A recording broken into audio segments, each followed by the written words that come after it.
উন্নয়ন ধোঁৱা চাঙত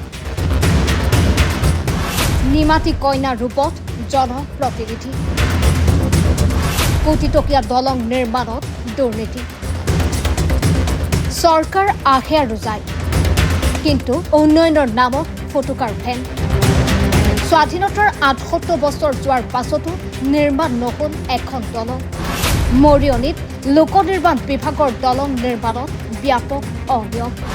দলং নিৰ্মাণৰ নামত আবণ্টিত ধন লুণ্ঠনৰ অভিযোগ ঠিকাদাৰৰ লগতে জনগোষ্ঠীয় ছাত্ৰ সংগঠনৰ নেতা বিৰুদ্ধেও অভিযোগ ৰাইজৰ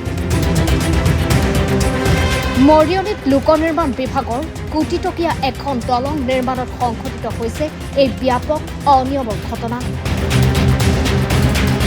মৰিয়নি খৰিকটীয়াত এখন RCC দলং নিৰ্মাণৰ নামত আবণ্টিত ধন লুণ্ঠনৰ অভিযোগ উত্থাপন কৰিছে স্থানীয় ৰাইজে আমি এইখন গাঁও মানে আমি খৰিকটীয়া চাহ বাগিচাৰ কৰ্মচাৰী যে আমাৰ ৰাস্তাটো এতিয়া হৈ গ'ল 7 মাহ 8 মাহ মান মানে ভাল হোৱা নাই মানে আমাৰ যাবলৈ কৰিবলৈ বহুত কষ্ট হয় আমাৰ নহয় আমাৰ সৰু সৰু বাচ্চা আছে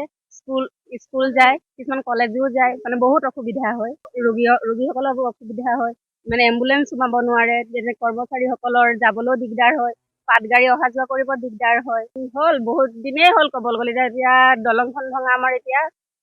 6-7 মাহ মানৰ ওপৰত হ'ল আৰু ভীমা গোৱালাই কৰিছিলে প্ৰায় 1,50,00,000 টকাৰে নিৰ্মিত দলংখন নিৰ্মাণ নকৰাৰ লগতে দলংখনৰ গাৰ্ডৱাল নিৰ্মাণতো ব্যাপক অনিয়ম সংঘটিত কৰিছে ঠিকাদাৰৰ লগতে এটা জনগোষ্ঠীয় ছাত্ৰ সংগঠনৰ এজন স্থানীয় নেতাৰ বিৰুদ্ধে এই ভয়ংকৰ অভিযোগ উত্থাপন হৈছে ছাত্ৰ সংগঠনৰ নেতা হোৱাৰ সুবাদতে দলংখনৰ নিৰ্মাণৰ কাম কাজ তদাৰক কৰা স্বয়ম্ভূ ছাত্ৰ নেতাজনে সংশ্লিষ্ট ঠিকাদাৰৰ সৈতে মিলি দলং নিৰ্মাণৰ নামত অহা আবণ্টিত ধন আত্মসাৎ কৰাৰ বাবে আজি পৰ্যন্ত সম্পূৰ্ণ নহল দলংখনৰ নিৰ্মাণৰ কাম জৰাজীৰ্ণ পথৰ বাবে খৰিকটীয়াৰ ৰাইজে দুৰ্ভোগ ভুগিব লগা হৈছে এজাক বৰষুণৰ পিছতেই অঞ্চলটোলৈ অহা যোৱা কৰা পথটোত একাঠো পৰ্যন্ত হয় বোকা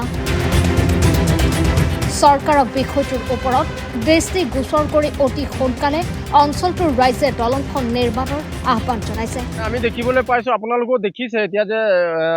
আপোনাৰ উইং ৱাল যিটো বুলি কয় উইং ৱালটো মানে যেনেধৰণে নিৰ্মাণ কৰিব লাগিছিলে ঠিক তেনেধৰণে নিৰ্মাণ হোৱা নাই আৰু তাৰ বাবে এই উইং ৱালটো খহি পৰাৰ সম্ভাৱনা আছে আপোনালোকে দেখিবলৈ পাইছে যে যিটো মানে জইন এটা থাকে এই জইনটো এৰি দিছে প্ৰায় 1.5 কোটি টকা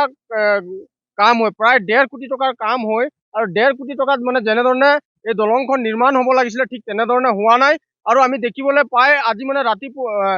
আমি ৰাতিপুৱাৰ পৰা মানে এই প্ৰায় মানে ঠিকাদাৰজনক আমি বাৰংবাৰ ফোন কৰাৰ পাছত লগতে লোক নিৰ্মাণ যিবিলাক বিভাগ আছে আৰু এই বিভাগীয় কৰ্তৃপক্ষক আমি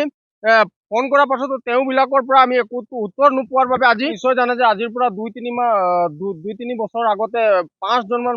মানুহ ইয়াত মানে যে নিজৰ প্ৰাণ হেৰুৱাবলগীয়া হৈছিলে এই দলংখনৰ বাবে মৰিয়নিৰ পৰা দেৱবিকাশ দত্তৰ ৰিপৰ্ট নেশ্যন এনি